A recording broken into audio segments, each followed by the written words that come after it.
Baik, di sini saya atas nama Muhammad Ramadhani ingin mempresentasikan hasil kerja saya tentang materi panel surya. Panel surya adalah atau dikenal juga dengan sebagai panel fotovoltaik adalah teknologi inovatif yang mengubah sinar matahari menjadi energi listrik. Ini adalah salah satu solusi utama dalam mencari bahan bakar masa depan yang bersih dan terbarukan.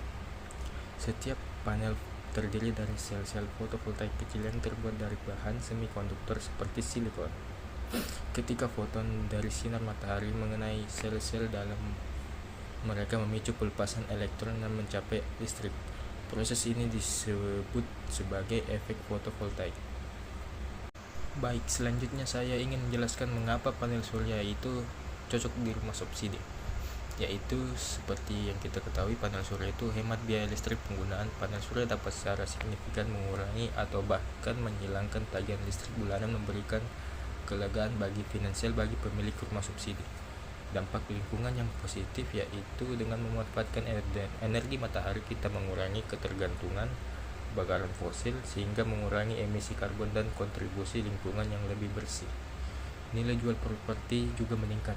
Rumah dengan instalasi panel surya seringkali memiliki nilai yang lebih tinggi dan daya tarik yang lebih besar di pasar properti. Karena ini, efisiensi energi yang ditawarkan Kementerian Energi panel surya memberikan Kementerian Energi mengurangi risiko pemadaman listrik dan fluktuasi harga energi di masa depan. Anda punya kendali atas sumber daya yang Anda miliki. Baik, selanjutnya saya ingin memperlihatkan dana rumah saya seperti di atas ini Pak, yang ini nih. Nah, rumah saya itu 3x4 umumnya didesain secara efisien untuk memaksimalkan ruang terbatas, memahami tata letak dan perabot yang digunakan adalah langkah pertama dalam perencanaan setiap panel. Ukuran rumah yaitu 3x4 meter 12 mm. Tata letak biasanya terdiri dari satu kamar tidur, satu ruang tamu atau ruang keluarga, dapur kecil, dan kamar mandi. Tinggi atap diperkirakan itu 3-4 meter untuk rumah satu lantai. Dengan rumah ini membantu kita memvisualisasi penempatan perabot dan potensi area instalasi panel surya. Perhitungan daya konsumsi rumah perabot yang ada di rumah saya Pak. Berikut adalah daftar perangkat yang ada di rumah saya, yaitu pertama itu adalah satu kulkas yaitu 100 watt, 2 AC yaitu 800 kali 2 yaitu 1600 watt, TV 2 unit yaitu 200 watt, pompa air 1 500 watt, kipas angin itu ada 5 unit Pak yaitu 500 watt, laptop 2 unit yaitu 1 unitnya itu 60 watt jadi kalau 2 120, microwave itu 800 watt, pemanas nasi itu 300 watt, kompor listrik yaitu 1000 watt, pencahayaan lampu yaitu ada 12 unit Pak yaitu 600 watt. Jadi kita setelah ini akan menghitung konsumsi daya yang ada di rumah saya. Baik, selanjutnya setelah saya menghitung total berapa pemakaian listrik saya, yaitu total konsumsi daya harian rumah subsidi 3x4 yaitu 15,36 kWh meter. Total konsumsi energi ini berdasarkan perhitungan sebelumnya. Total konsumsi energi harian yaitu 15,36 kWh yaitu 1,7 kW daya puncak yaitu peak demand yang dibutuhkan saat semua perabot daya tinggi menyala bersamaan, terutama pada AC dan kompor listrik bisa mencapai sekitar 1,7 kW. Dengan memahami total konsumsi daya harian ini, kita dapat menentukan kapasitas sistem panel surya yang diperlukan untuk mencukupi kebutuhan rumah dengan panel surya ini. Selanjutnya kan sudah kita ketahui berapa jumlah konsumsi daya yang ada di rumah kita. Selanjutnya itu kita memilih jenis panel surya yang kita butuhkan.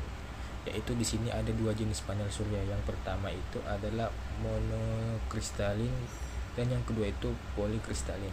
Keduanya itu memiliki kelebihan dan kekurangan masing-masing, yaitu monokristalin terbuat dari salah satu kristal silikon murni. Panel ini memiliki efisiensi yang lebih tinggi yaitu 15-22% dan tampilan yang lebih gelap dan seragam, ideal untuk ruang terbatas. Efisiensi tinggi dan performa baik dalam kondisi cuaca rendah. Harga lebih mahal. Dan yang kedua itu polikristalin. Dibuat dari berbagai fragmen kristal silikon, panel ini memiliki efisiensi sedikit lebih rendah, yaitu 17% namun memiliki harga lebih terjangkau. Tampilannya lebih biru, lebih terjangkau, proses produksi lebih sederhana, membutuhkan area instalasi yang lebih besar. Untuk rumah subsidi 3x4 meter dengan lahan atap yang terbatas, panel monokristalin mungkin menjadi bahan pilihan yang lebih baik meskipun harganya sedikit lebih mahal, karena efisiensi yang lebih baik akan mengoptimalkan penggunaan ruang.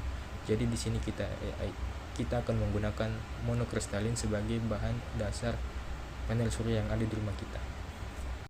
Baik, selanjutnya saya akan menghitung berapa jumlah panel surya yang dibutuhkan untuk mencakupi kebutuhan daya rumah kita. Perlu diketahui panel surya yang diperlukan yaitu daya per panel yaitu 300 watt peak untuk panel monokristalin. Jam matahari penuh untuk bagian Indonesia rata-rata 4-5 jam per hari. Kita gunakan saja 4,5 jam. Faktor kerugian sistem losses 20% karena yaitu efisiensi interval, suhu, debu, dan lain-lainnya. Langkah 1. Menghitung produksi energi harian per panel. Produksi harian per panel yaitu daya panel WP kali PSA kali 1 min faktor kerugian yaitu 300 W peak kali 4,5 jam per hari kali 1 min 0,20 sama dengan 300 power kali 4,5 per jam kali 0,80 yaitu 1080 watt hour per hari. Langkah kedua itu menghitung jumlah panel yang dibutuhkan. Jumlah panel total konsumsi daya harian produksi energi harian per panel yaitu 15,36 kWh dan satu panel itu 1000,8 kW per hour yaitu 14,22 panel. Jadi kita membutuhkan sekitar 15 panel surya untuk mencakupi kebutuhan energi rumah yang kita tempati yaitu 3x4 meter. Ini adalah jumlah yang signifikan untuk desain instalasi panel surya di atap rumah kita. Baik, setelah kita hitung jumlah panel yang kita akan pakai, selanjutnya itu tantangan ruang atap dengan ukuran rumah 3x4 meter. Luas atap yang tersedia adalah 12 mili kubik. Setiap panel surya 300 WP umumnya berukuran 1,6 kali 1 meter yaitu 1,6 mili kubik. Untuk 15 panel kita membutuhkan ruang sekitar 15 kali 1,6 yaitu 24 mili kubik. Untuk berarti atap rumah 3x4 meter ini tidak akan cukup menampung 15 panel. Solusi yang mungkin mengurangi konsumsi daya, misal mengurangi penggunaan AC, menerima bahwa panel surya hanya akan menutup sebagian kebutuhan listrik, membangun struktur penyangga tambahan di luar atap utama. Jika memungkinkan, idealnya panel surya dipasang menghadap selatan di belahan bumi utara atau utara di belahan bumi selatan dengan kemiringan optimal komponen pendukung. Sistem panel surya tidak hanya terdiri dari panelnya saja, ada beberapa komponen kunci yang bekerja sama untuk menghasilkan menyimpan listrik. Yang pertama itu adalah inverter. Inverter itu mengubah arus DC menjadi arus AC yang kita gunakan sehari-hari. Peralatan rumah tangga, baterai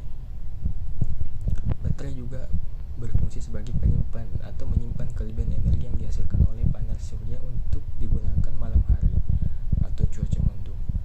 Selanjutnya itu charge controller, mengatur aliran listrik dari panel ke baterai agar tidak terjadi pengisian berlebih atau overcharge atau pengosongan berlebihan over discharge.